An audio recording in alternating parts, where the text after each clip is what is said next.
तो hello students. पिछली class में हम लोग स्ट्रेस के बारे में समझ रहे थे और साथ साथ स्ट्रेन को भी थोड़ा बहुत समझ लिया था और mechanical properties of solid material के बारे में हम लोग स्टडी करें। तो स्ट्रेस और स्ट्रेन काफ़ी दोनों के दोनों एक डिफरेंट क्वांटिटी हैं, पर लेकिन स्ट्रेन को हम बारे में हमने समझा था कि स्ट्रेन क्या होता है। डिफॉर्मेशन।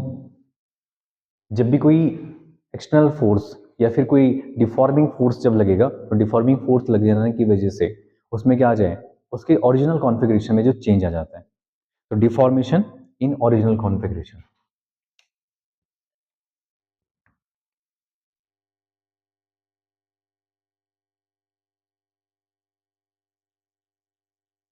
डिफॉर्मेशन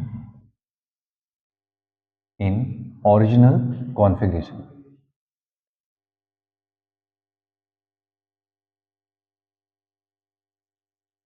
अब ओरिजिनल कॉन्फ़िगरेशन कैसा हो सकता है? ओरिजिनल कॉन्फ़िगरेशन ये हो सकता है कि अगर कोई वायर है और उसकी लेंथ को हमने कैसे देखा भी था कि ये उसका ओरिजिनल लेंथ है, लेकिन जैसे ही इसमें क्या होगा, कोई लोड अप्लाइड करेंगे, कोई वेट लगाएंगे और वेट इसमें लगने की वजह से एफ फोर्स में से मानते हैं डिफॉर्मिंग फोर्स। तो डिफॉर्मिंग फोर्स के आने की वजह से क्या हो जाएगा, इसमें थोड़ा सा चेंजेस आ जाएंगे, जिसको हमने कहा change in configuration is delta L, original length L. तो इन चेंज इन लेंथ और ओरिजिनल लेंथ में जो चेंजेस आएंगे उसको बोला जाएगा स्ट्रेन। लेकिन ये स्ट्रेन का हमारे पास क्या होंगे, कुछ क्लासिफिकेशन हम कर लेते हैं। नंबर पहला is longitudinal strain.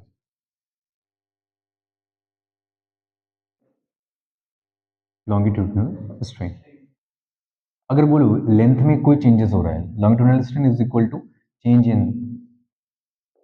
Length divide by original length.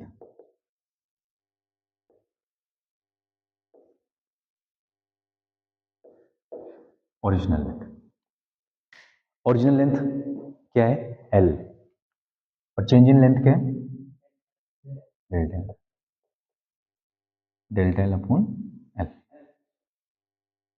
अब इसका कोई डायमेंशन आएगा नहीं, और इसका यूनिट यूनिट भी नहीं होगा, तो इसको हम लिखेंगे नो यूनिट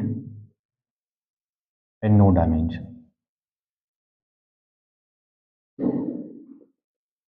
क्योंकि दोनों के दोनों लेंथ है, तो लेंथ से लेंथ अगर क्या हो जाएगा, कैंसिल आउट, तो इसका डायमेंशन लेस आ जाएगा और यूनिट भी नहीं आएगा। ठीक है। दूसरा, अगर जो स्ट्रेन है वो किस में है, वॉल्यूमेट्रिक, तो volumetric strain. Second,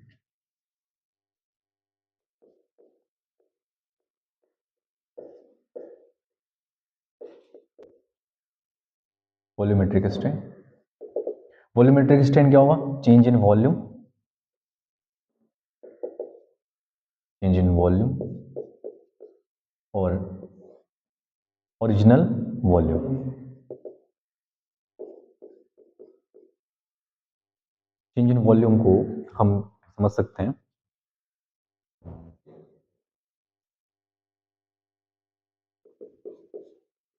delta V upon V. Volume में चेंज कैसे आ सकता है, वॉल्यूम हमारे पास है जो भी वॉल्यूमेट्रिक, जैसे स्फीयर हो सकता है या फिर सिलेंडर हो सकता है या फिर क्यूब हो सकता है, क्यूबॉइड हो सकता है। तो क्यूब की शेप को हम ऐसे बनाते हैं, इसके हर एक डायमेंशंस में चेंजेस आ जाएंगे।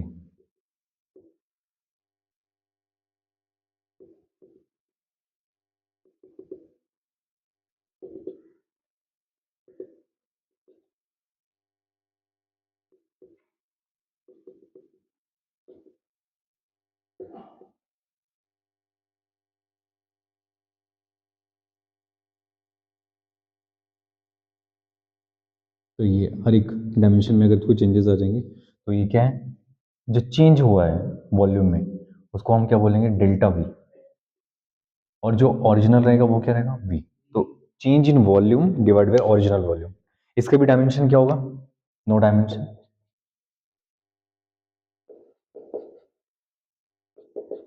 और नो यूनिट। वॉल्यूमेट्रिक। एक है कि अगर जो स्ट्रेन है वो किस में हो, किसी एंगल पे हो, तो एंगल के लिए हो जाएगा शेयर स्ट्रेन। कौन सा strain? Sharing strain.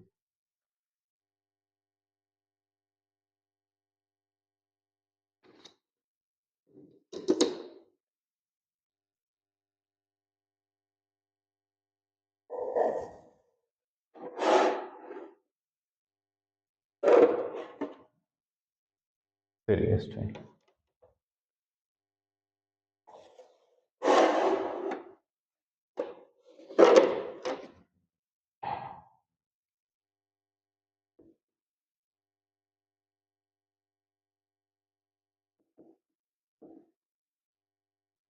Sharing strain is denoted by theta. तो थीटा से डिनोट करते हैं।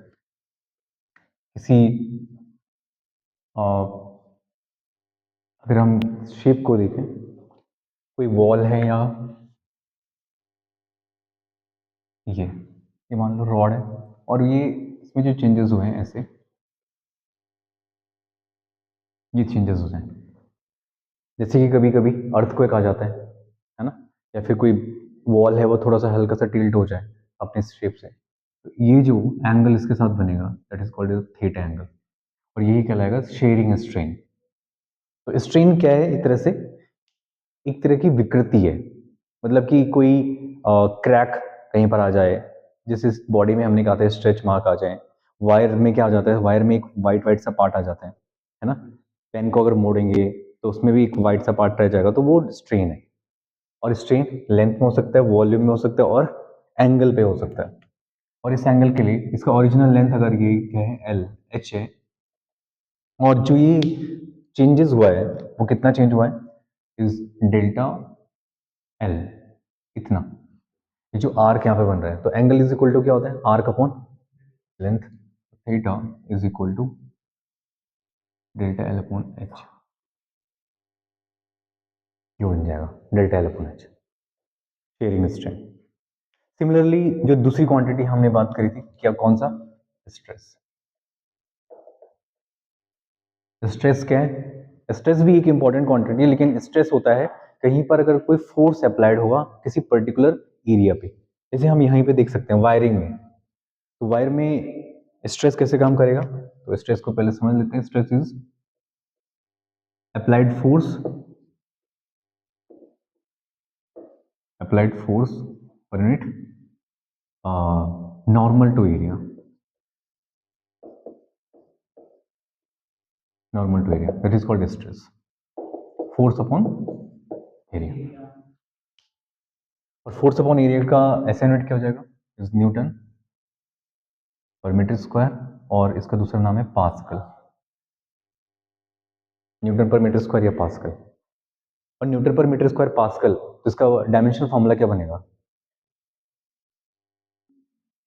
हाँ, ml -1 t -2। स्ट्रेस को अगर हम वायर पे देखते हैं, फोर्स लगा, फोर्स लगने के साथ साथ इस पर्टिकुलर एरिया को हम क्या कह सकते हैं, that is called a, is a normal to area,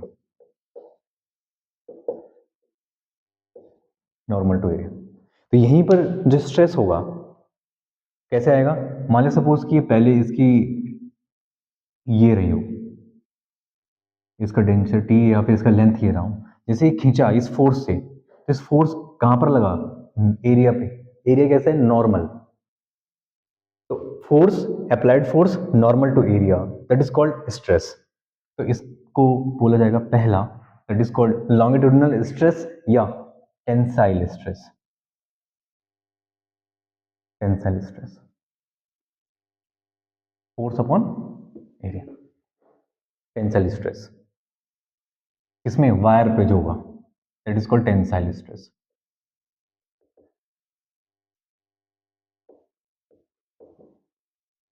tensile stress, force upon area.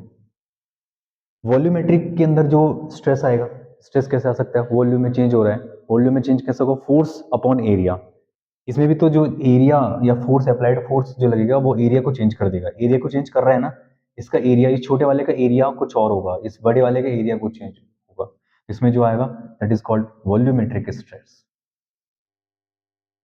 Volumetric stress, volumetric stress, ये भी applied force upon area. Area कैसा होना चाहिए, normal to area, normal, normal to the surface, ठीक है।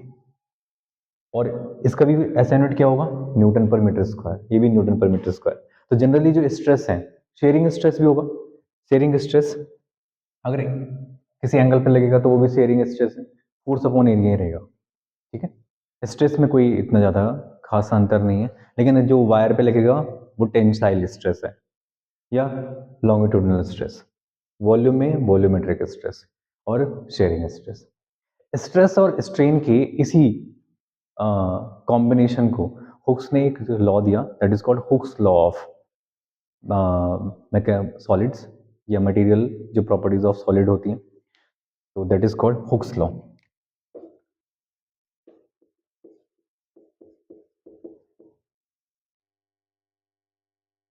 और Hooke's law क्या कहता है, Hooke's law, stress is directly proportional to strain, stress is directly proportional to strain। और यहाँ पे इस प्रोपोर्शनल साइन को हम जब हटाते हैं तो हमारे पास क्या आता है, कांस्टेंट आता है, ठीक है। या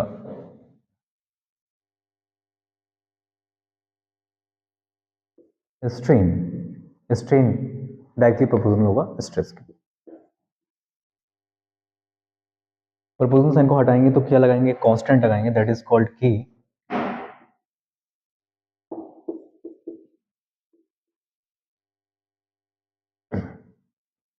स्ट्रेस और स्ट्रेन, ठीक। और के इज इक्वल टू क्या हो जाएगा, सॉरी हाँ, पहले हमारा सही था, stress directly proportional to strain, और प्रोपोर्शनल साइन को हटाएंगे तो के इज स्ट्रेन, क्योंकि जो की में जो चेंजेस आ रहे हैं वो किसके अपॉन में होंगे, किसके रेशियो में होंगे, स्ट्रेस अपॉन स्ट्रेन के रेशियो में आता है। और इस के को बोलते हैं यहाँ पे स्ट्रेस डिवाइड बाय स्ट्रेन। और इस की का ही एक नाम है, that is called modulus of elasticity, modulus of elasticity, किसी भी मटेरियल की modulus of elasticity. Modulus of elasticity मतलब एक तरह का प्रोपोर्शनलिटी कांस्टेंट है, तो हर एक मटेरियल का अपने एक फिक्स्ड मॉडुलस ऑफ इलास्टिसिटी होगा। जैसे कि बोन्स का, हमारी बॉडी के बोन्स का, हमारी बॉडी में जो और ऑर्टा होता है ना, टिश्यूज होते हैं, उनका भी कई इलास्टिसिटी है। स्टील के बारे में बात करें, आयरन के बारे में बात करें, तो इन सब का क्या है, अपना एक इलास्टिक नेचर है, इलास्टिसिटी है, ठीक। जैसे इसका कर्व कैसा आएगा, इसका जो कर्व आएगा वो आएगा एक स्ट्रेट लाइन स्ट्रेस और स्ट्रेन के बीच में, स्ट्रेस स्ट्रेन, ऐसा। क्योंकि स्ट्रेस और स्ट्रेन डायरेक्टली प्रोपोर्शनल है, स्ट्रेस बढ़ेगा स्ट्रेन भी बढ़ेगा, जितना ज़्यादा स्ट्रेन। लेकिन ऐसा नहीं होता है कि स्ट्रेस आप बढ़ाते चले जाओ और स्ट्रेन भी बढ़ता चला जाएगा, एक टाइम आने के बाद स्ट्रेन क्या हो जाएगा, रुक जाएगा। उस पॉइंट को बोलते हैं एल्ड पॉइंट, क्या कहते हैं, एल्ड पॉइंट या फिर इलास्टिक लिमिट। तो इस तरह से अलग अलग मटेरियल का अपना अपना एक अलग अलग नेचर होता है। जैसे किसी की अंदर डक्टाइल नेचर है, गोल्ड के बारे में कहते हैं, गोल्ड जो सोना है वो उसकी बड़ी लंबी लंबी तारें खींची जा सकती हैं, ज्वेलरी बनाने के लिए इसका यूज़ करते हैं इसलिए। और साथ ही साथ स्टील है, उसकी अच्छी टेंसाइल अच्छा होता है, उसका टेंसाइल स्ट्रेंथ उसकी बहुत अच्छी है। तो कैसे पता चलेगा किसी मटेरियल की ये सब स्ट्रॉन्ग है, वो डिपेंड करता है उसके स्ट्रेस और स्ट्रेन कर्व के बेसिस पे, ठीक है। तो स्ट्रेस स्ट्रेन कर्व जो कि हुक्स ने दिया था, किसके लिए, फॉर मेटल्स के लिए।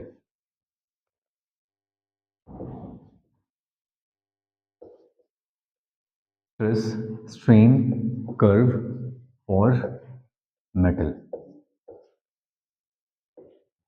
जब हम मेटल के लिए स्ट्रेस स्ट्रेन कर्व को पढ़ते हैं तो उसके पास हमें कुछ इंफॉर्मेशंस मिलती हैं। मेटल आप लोग जानते हैं ना, कुछ 2-3 मेटल का नाम बताओ। Iron, gold, silver, steel, iron, है ना, जो भी तुम देखते हैं। तो इस तरफ आएगा स्ट्रेस और स्ट्रेन। पहले तो ये ग्राफ एकदम से क्या करते हैं, इंक्रीज करते हैं,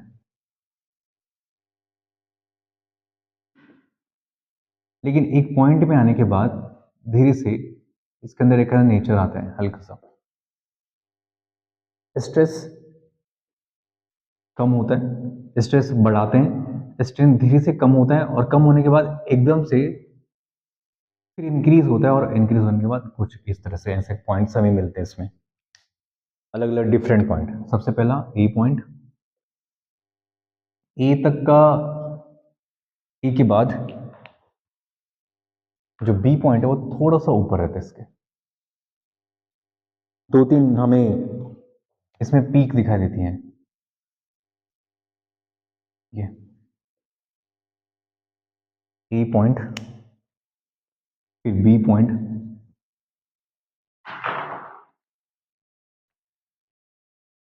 ए पॉइंट, बी, सी, डी और ई।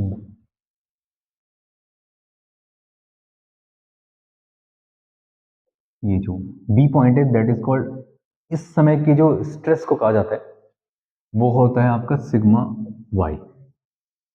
सिग्मा वाई ये उस मटेरियल का वो वाला पॉइंट है कि एक बार अगर उसको इतना स्ट्रेस मिल गया तो उसके बाद वो अपनी इलास्टिक नेचर को खो देता है। जैसे कि हमारे पास कोई भी मटेरियल हो तो उस मटेरियल को अगर मैं जैसे इसको ब्रेक करता हूँ तो ब्रेक करने पे क्या होगा, इसका अपने एक स्टाइल स्ट्रेस है, अपने एक इलास्टिसिटी है इसके अंदर, जब तक ये विरोध करेगा तब तक ये अपोज करेगा, लेकिन एक बार अगर ये बी पॉइंट पे पहुंच गया, बी पॉइंट तक, तो उसके बाद ये फिर वापस नहीं आएगा। तो तब इस तरह के सेटअप को हम कहते हैं ये दैट इज कॉल्ड, या जब तक ये इस वाले रीजन के अंदर है तो ये है परमानेंट सेट। परमानेंट सेट का मतलब इसके अंदर एक नेचर है कैसा, इलास्टिक नेचर का।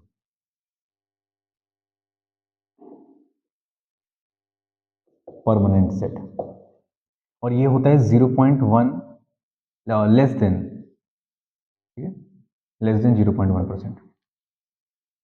और मैक्सिमम जब ये यहां तक पहुंचेगा डी पॉइंट तक और सी पॉइंट तक, इस तरह के यहां तक जो ये ग्राफ स्टेट जा रहा है स्ट्रेस और स्ट्रेन का, obeys Ohm's law, oh sorry obeys Hooke's law, obey Hooke's law. तो ये हुक्स लॉ को ओबे करता है एक्चुअली, क्योंकि ओम्स लॉ में भी सिमिलर प्रॉपर्टीज आती हैं डिफरेंट मटेरियल्स के लिए, जिसको हम इलेक्ट्रिसिटी के बारे में चैप्टर में स्टडी करेंगे। और हुक्स लॉ को ओबे कर रहे हैं, जैसे यहां से रीजन यहां तक आएगा this is called plastic region, elastic region, elasticity. और इस बी पॉइंट पे जो पॉइंट हमें मिलेगा दैट इज कॉल्ड कौन सा, यील्ड पॉइंट। यील्ड पॉइंट का ही नाम है दूसरा इलास्टिक लिमिट। यील्ड पॉइंट का नाम ही क्या है, इलास्टिक लिमिट। और ये वेरी इंपॉर्टेंट है, इससे हम डिसाइड कर सकते हैं कि कोई मटेरियल कितना स्ट्रॉन्गर मॉडुलस ऑफ इलास्टिसिटी का होगा या लेस मॉडल्स ऑफ इलास्टिसिटी का होगा, ग्राफिकल प्रेजेंटेशन की बेसिस पे। दूसरा, ये जो रीजन है प्लास्टिक रीजन, और यहाँ पे जो ये पॉइंट है डी पॉइंट, डी पॉइंट जो हमें मिलता है that is called sigma you. Sigma you ये परमानेंट सेटअप के बाद प्लास्टिक लिमिट जहां पे हमें मिलती है। और डी पॉइंट तक अगर कोई रीच कर रहा है या डी पॉइंट तक पहुंच रहा है तो उसके अंदर कैसा नेचर है, ब्रिटिल नेचर है, या उसके अंदर अच्छी डक्टिलिटी है। अगर वो यहीं पहले ही कहीं ब्रेक हो जा रहा है, ब्रेक हो जाने पर कैसा है कि जैसे कोई वायर है,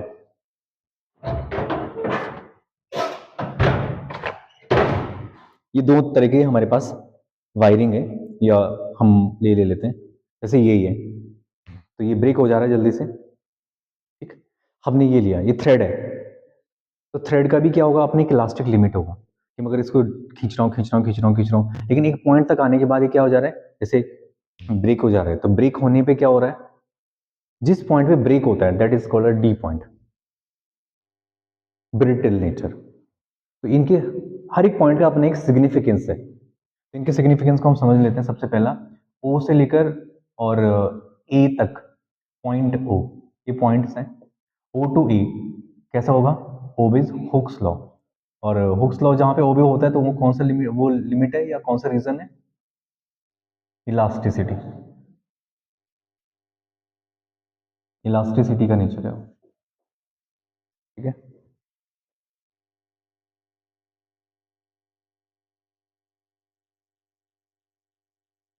ओ से ए, वहीं ए से बी या ए से सी हम बात करें तो ए से सी में क्या है? Permanent set. और परमानेंट सेट में ही बी पॉइंट मिल रहा है। बी पॉइंट में क्या मिल रहा है हमें? Yield point. तो कैसे ग्राफ के बेसिस पे हम लोग किसी डेफिनेशंस को समझ रहे हैं, उस मटेरियल की प्रॉपर्टीज को समझते हैं। साथ ही साथ सी से डी पॉइंट तक क्या है? सी से डी पॉइंट तक उसका ब्रिटिल नेचर और कौन सा नेचर है? Plastic, plasticity. प्लास्टिसिटी क्या होता है? प्लास्टिसिटी ये है कि अगर किसी में डिफॉर्मिंग फोर्स अप्लाइड करेंगे और डिफॉर्मिंग फोर्स अप्लाइड करने के बाद जैसे आपने वो डिफॉर्मेशन फोर्स हटाया, डिफॉर्मिंग फोर्स हटाया, it's can not regain its original configuration. जब वो अपनी ओरिजिनल कॉन्फ़िगरेशन में ना आ पाए, वापस ब्रेक हो जाए, जैसे अभी ये है, अभी ब्रेक हो चुका है, तो ये क्या अपनी ओरिजिनल कॉन्फ़िगरेशन में आ पाएगा फिर? नहीं। तो ये कैसा नेचर हो गया इसका? प्लास्टिसिटी का नेचर। वहीं अगर मैं रबड़ की बात करूं, रबड़ को खींचा, छोड़ा, फिर वापस अपने उसी कंडीशन में आ गया, तो उसका नेचर कौन सा है? इलास्टिसिटी का। और डी से ई पॉइंट में अगर पहुंच जाता है तो क्या होगा? डक्टाइल। कैसा पॉइंट होगा? डक्टाइल। डक्टाइल मतलब कि लंबी लंबी तारों में उसको बनाया जा सकता है, ठीक। ठीक। इसके बेसिस पे एक जरा मुझे क्वेश्चन देता हूं आपको, आपको बताना है कि किसका स्ट्रॉन्गर इलास्टिक नेचर होगा।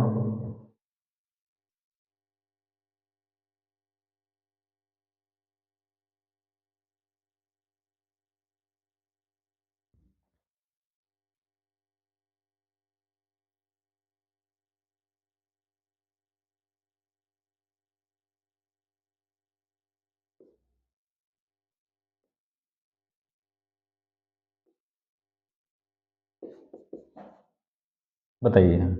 एक प्लॉट ए है, एक प्लॉट बी है। Which have a stronger elastic, elastic nature या इलास्टिसिटी? ए। देखने में लग रहा है ना, ए का क्या है? डक्टाइल नेचर और या ब्रिटाइल नेचर तुम्हें बहुत ज्यादा देखने को मिल रहा है, तो इसका मॉडुलस ऑफ इलास्टिसिटी ज्यादा है, स्ट्रेस स्ट्रेन काफी देर तक है। वहीं ये यहीं पे जाने के बाद ब्रेक हो जा रहा है, इसका डी पॉइंट हमें यहाँ पे जल्दी मिल जा रहा है, तो ये कैसा है इसका? ये ग्रेटर है या लेसर है? तो ये लेस है, तो ये स्ट्रॉन्ग नहीं है, स्ट्रॉन्गर देन ये ग्रेटर इस इलास्टिक इलास्टिसिटी एफर्ट करता है। तो इस तरह से हमारे पास कुछ मटेरियल भी हैं इन्वायरमेंट में, जैसे कि स्टील है। स्टील का होता है लगभग 200 into 10⁹ Newton per metre square, steel का इलास्टिसिटी, इलास्टिक स्ट्रेंथ। और वहीं आयरन का होता है 190 into 10⁹ Newton per metre square. ऐसे हमारे बोन्स भी हैं, हमारी बोन के भी अपना एक इलास्टिक लिमिट होता है। बोन हो गया, और क्या क्या है? वुड, लकड़ियों का भी हम लोग क्या करते हैं? बेंच वेंच बनाते हैं ना, वुड हो गया। ऐसे ही प्लास्टिक का भी होता है, जो प्लास्टिक पॉलीमर्स होते हैं, पॉलीमर का भी अपना एक इलास्टिक लिमिट होता है। एक और ग्राफ आता है दैट इज कॉल्ड इलस्ट्रोमर्स। इलस्ट्रोमर्स जो ग्राफ होता है वो होता है हमारा जो बॉडी के अंदर का टिश्यू है, तो वो क्या करते हैं? कॉन्ट्रैक्ट होते हैं और फिर स्ट्रेच होते हैं। तो उनके कॉन्ट्रैक्शन और स्ट्रेच और कंप्रेशन के बेसिस पे उनका एक ग्राफ बनता है, और उसको कहते हैं इलस्टोमर्स। हार्ट भी काम करते हैं, हमारे मसल्स भी काम करते हैं।